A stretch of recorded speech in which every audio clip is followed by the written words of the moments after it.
আসলে ঘটনাটা মূলত কালকে রাত্র থেকে, আমরা রাত্র আসছিলাম এখানে, আমরা সংবাদ পাই যে এখানে মাটি গরম হয়ে গেছে, একটা ভাব উঠতেছে। তাই খবর পেয়ে আমরা আমাদের এক ইউনিট নিয়ে ঘটনাস্থলে আসি। আইসা দেখি যে এখানে একটু মাটি গরম এবং কিছু পাকাও গরম ছিল। তা দেখে আমরা তখন কোনো কিছু পাই নাই, তখন আমরা কিছুক্ষণ ওয়েট করে পরে আমরা আবার চলে যাই। ওনাদেরকে বলছি যদি কোনো সমস্যা হয়, বড় ধরনের কোনো সমস্যা হলে আমাদেরকে কল দিবেন।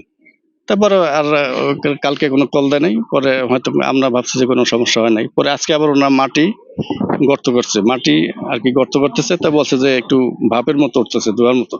তাই আমাদেরকে কল দিছে, আমরা আসছি। আইসা দেখি যে ধোঁয়ার মতো ভাপ উঠতেছে।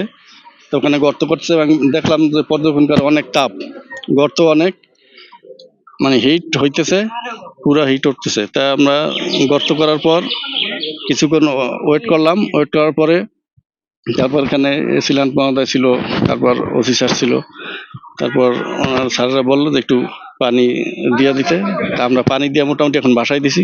তারপর পরবর্তীতে যদি কোনো সমস্যা হয়, এখানে ভেকু দিয়ে গর্ত করতে হবে। যদি বড় ধরনের সমস্যা হয়, যদি এতেও না কমে, তাহলে ভেকু দিয়ে গর্ত করতে হবে। গর্ত করে তারপর আমরা পর্যবেক্ষণ করে দেখতে পারবো যে নিচে আসলে কি আছে। আসলে এটা অনেক হয়তো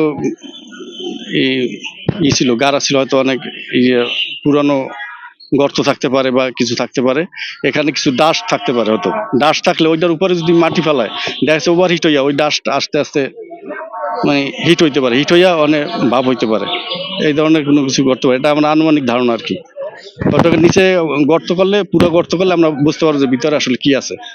এখানে যে আপনারা কতটুকু জায়গা নিয়ে গরম হয়েছিল আর কতটুকু ডিপে আপনারা গেছিলেন? ডিপ মোটামুটি 5-6 ফুটের মতো ডিপ করছে।